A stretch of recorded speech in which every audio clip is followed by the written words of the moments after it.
국민의힘은 지금 상황이 거의 풍비박산 직전입니다. 저는 8월 22일 전당대회가 끝이 아니라 시작이라고 생각하는 사람이거든요. 왜냐하면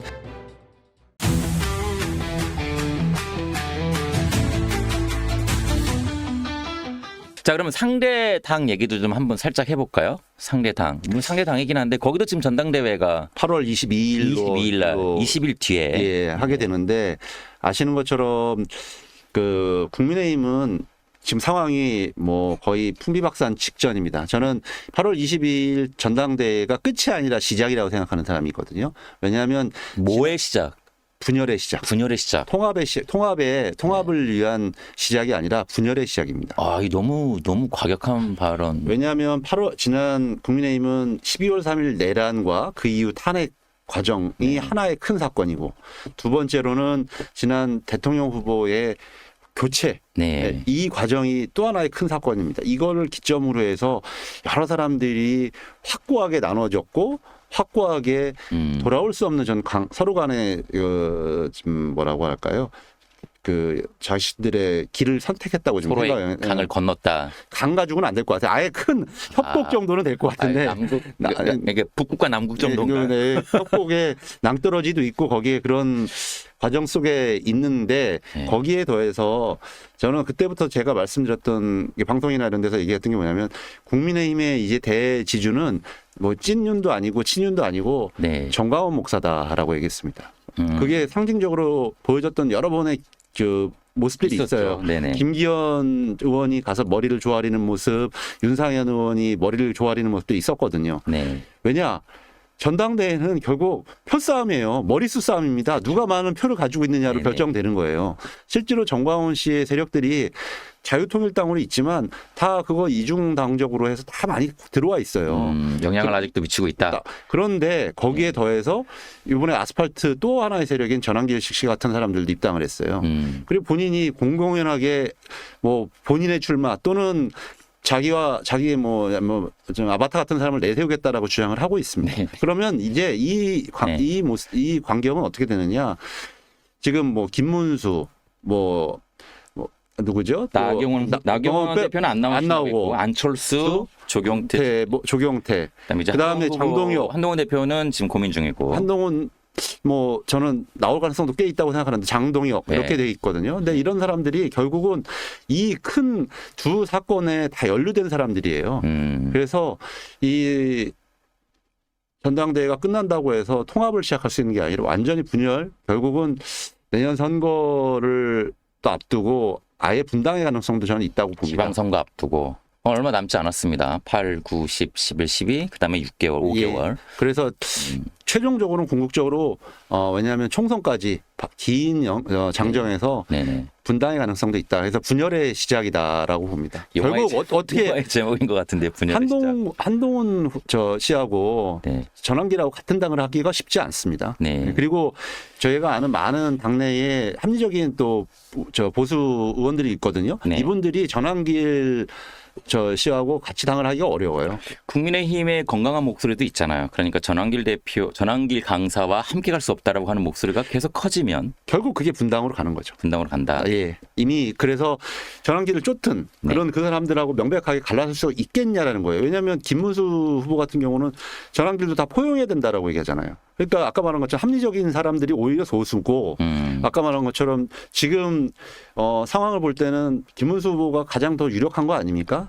직전까지 대선 후보였고 거의 39% 정도, 40% 정도의 그 투표를 받은 사람이 전당대회에 나오면 전당대회에 당연히 당선되는 가장 가능성이 높죠. 41%까지 받으셨기 때문에 당대표로 유력한 건 사실인데 그러면 이제 변수들이 있잖아요. 어떤 변수들? 방금 말씀하신 대로 이제 전환길. 그러니까 그걸 포용해야 되는 변수들이 포용하겠다는 게 김문수고 오히려 합리적인 목소리를 내는 분들도 있거든요. 이런 부분들이 소수면 결국 당은 쪼개질 수밖에 없다. 알겠습니다. 상대당이긴 하지만 상당히 상대 당이어서 그런지 혹독하게 말씀하신 아니 부분. 오히려 혹독한 게 아니라 분열의 시작이다. 혹독한 게 아니라 네. 더 잘 보이는 것이고요. 네, 또 그래요. 한편으로는 또 저도 정치를 하지만 또 정치 평론도 많이 해봤기 때문에 그런 부분도 아마 오히려 국민의힘이 저희를 잘 볼 수도 있어요. 예, 하지만 정치는 생물이기 때문에 또 어떤 상황이 전개가 되면 다 희망적으로 갈 수 있는 부분인데 아무튼 현재까지 상황을 놓고 봤을 때는 8월 22일은 분열의 시작이다. 예, 거기 이렇게- 더해서 네. 또 하나의 변수인 이준석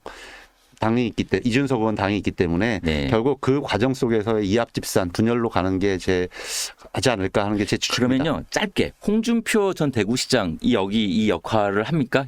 지금 이 상황에서? 지금은 들어오지 않겠죠. 그런데 이제 아까 말씀드렸던 것처럼 내년 지방선거 총선을 가진 과정 속에서 네. 그런 장외 플레이어들이 또 있다라는 거죠. 네, 알겠습니다. 이게 상대당 얘기이기 때문에 뭐 여기 지금 국민의힘 의원이 안 계시기 때문에 네. 여기까지만 하고요. 그러니까 저희가 사실 국민의힘 의원님들도 많이 모시거든요. 다음에 한번 꼭 제 의견에 대해서 평가를 들어봐 주십시오. 알겠습니다. 다음 주나 다다음 주에 그렇게 하도록 하고요. 국민의힘 얘기가 나왔으니까 정당 해상 관련된 거 이거 너무 지금 가혹한 것이 아니냐. 지금 이성윤 전 그러니까 중앙지검장이셨지만 지금 이제 의원이신 이성윤 의원, 의원이 예. 이거 조항에 넣어야 된다. 그러니까 헌재가 정당의 해산 결정을 하게 되면 그 당에 소속되어 있는 의원들은 다 의원직을 박탈해야 된다. 이거 좀 과감하죠.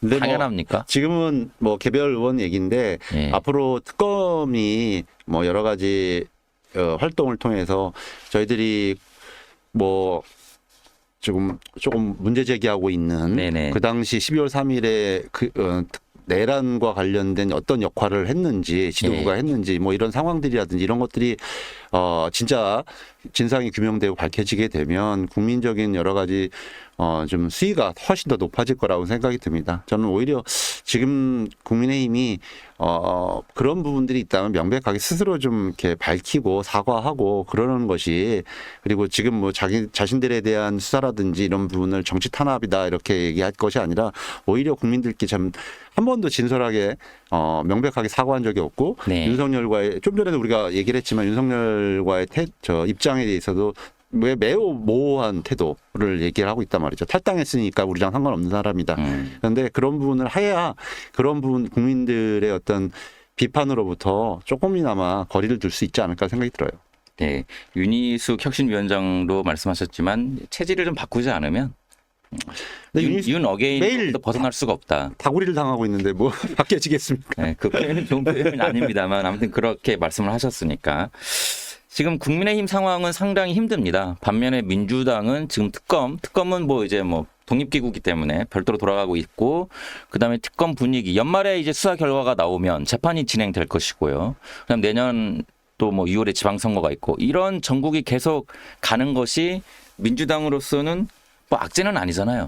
아니 저희들은 네. 그 특검은 독립적으로 진행하는 뭐 수사고 또 재판이 진행되면 그렇게 돼야 될 문제고 네. 더 중요한 문제가 민생 문제잖아요. 네. 민생 문제이기 때문에 당이 지금도 뭐 민생 관련된 법안들 지난번에 저희가 정말 몇십 년 만에 어렵다고 하는 상법을 개정시켰습니다. 네네네. 그게 코스피 3천을 돌파하고 하는 이제 5천으로 가는데 중요한 기폭제가 됐다고 저희들은 평가를 하거든요.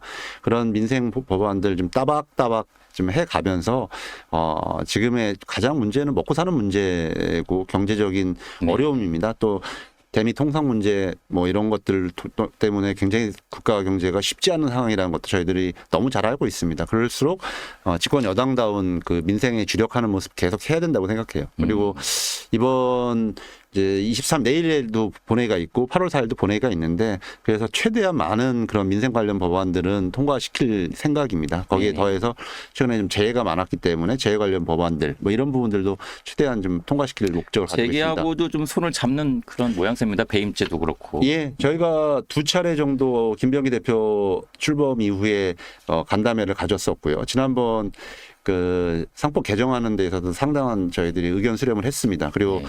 노조법 2, 3조 문제를 하는데도 또 한편으로 계속 그 환노위를 중심으로 재개하고도 얘기를 듣고 있고요. 그래서 저희들은 그 김태년 의원이 이제 발의를 하셨는데 배임죄와 관련되어서도 재계의 우려 걱정들을 알고 있거든요. 네네. 그러니까 경영권 방어 문제. 그래서 그런 부분들도 좀 전향적으로 해소하는데 지도부는 좀 의견을 같이 하고 있다 이렇게 말씀드리겠습니다. 알겠습니다. 민생 법안이라고 하는 것이 일시적으로 그냥 한두 개 통과시켰다고 해가지고 되는 것이 아니기 때문에. 그렇죠. 민생은 그런 문제가 예, 많아요. 민생은 그냥 그 임기 내내 계속 가야 되고 더군다나 지금은 초기여서 어떤 긍정적인 시그널을 시장뿐만 아니라 국민들에게 알려줘야 경제는 소비고 경제는 살아나는 거기 때문에. 예, 경제는 소비고 심리지 않습니까? 네. 그래서 저희가 민생 회복 쿠폰이 이제 어제부터 신청돼서 정말 많은 분들이 뭐 온라인으로 또 동사무소에서 하고 있는데 저희들이 이게 100% 완벽하지는 않더라도 마중물의 역할이 반드시 필요하다고 생각하는 걸 아마 여기 뭐 이 주변에 MBN 주변에도 명동이라든지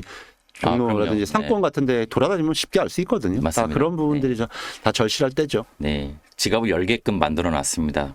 가게마다 민생 쿠폰 사용 가능하라고 적혀 있기 때문에. 저도 빨리 신청해가지고 네, 어떻게 맛있는 저 통닭이라도 사서. 좋습니다. 네, 시간이 진짜 촉박해요. 의원님께서 일찍 오셨기 때문에 그래서 엄청 혼나고 있습니다. 조국 사면 얘기 좀 할게요. 왜냐하면 박지원 의원께서 뭐 정치 구단인 그분께서도 최근에 사면시켜야 된다. 그 배경이 아직 내란 끝나지 않아서 종식되지 않았기 때문에 통합해야 된다. 그래서 계속 함께 가야 된다. 이런 논리인 것 같아요. 어떻게 사면 근데 뭐 정서에 반한 것도 있는데. 사면은 네. 기본적으로 대통령의 고유 권한이기 때문에 제가 또 원내 지도부에 있는 사람이 말씀드리는 건 좀 적절치 않고요. 그런데 네. 지금 박지원 의원의 그 배경은 배경을 조금 추측해 보면 여러 가지 이제 내년도 지방선거라든지 이런 부분에 있어서 오히려 경쟁을 더 심하게 하다 보면 또 더 다른 상대방인 또 국민의힘도 있기 때문에 그런 부분에 있어서는 오히려 조금 경쟁은 좀 안쪽으로 해야 되지 않냐. 네. 그런 본질적인 경쟁 상대가 또 있기 때문에 그런 네. 또 이번에 대선에서도 그런 모습을 모습으로 저희들이 함께 선거를 치렀지 않았습니까? 네. 그런 필요성을 좀 강하게 얘기하시는 것 같아요. 네, 이 국민 정서에 반할 수 있는 민감한 내용이기 때문에 이게 뭐 서두를 수도 없는 것이고 그렇다고 그럼요. 섣부르게 판단할 수 있는 내용도 아닌 것 같아요. 맞습니다. 그래서 저희들은 그런 부분들은 또 한편으로 말씀 주신 국민 정서도 충분히 좀 고려해야 된다고 생각해요. 알겠습니다. 이제 뭐 시간이 거의 뭐 막바지기 근데 물어볼 거 다 물어보셨는데? 더 많았습니다. 구체적으로 엄청 준비했는데 마지막으로 예. 제가 이제 서두에도 여쭤봤는데 소통수석 민주당 내 1호잖아요. 예. 예, 어떻게 보면 책임도 막중하시고 역할도 크시기 때문에 어떻게 해서 소통수석을 제대로 하겠는지 이 소통의 의미라고 하는 것이 당내에서 그리고 또 뭐 야당과도 국민과도 두루두루 해야 되는 거잖아요. 예, 맞습니다. 어떻게 소통을 하실 건지 짧게 30초. 너무 바깥인데 그 뭐 소통이라는 게 뭐 아주 별개 있는 건 아니거든요. 네. 저는 지금도 우리 당원들이 생일이면 생일 축하 전화를 드립니다. 아침에 문자 드리고 오후에 전화 드리거든요. 그걸 몇 년째 해오고 있습니다. 근데 신기하게 생각하시는 게 한 해만 하는 줄 알았더니 다음에도 하고 또 다음에도 하니까 신기하게 생각을 하세요. 네. 저는 그런 것처럼 결국 소통이라는 것도 뭐 큰 대단한 기술이 있거나 방법이 있는 게 아니라 네. 꾸준하게 만나고 얘기 듣고 다시 그거에 대해서 피드백 드리는 거 이런 게 소통의 기본이 아닐까. 저 네. 기본에 충실하면 소통이 되고 결국 신뢰가 쌓인다 이렇게 생각합니다.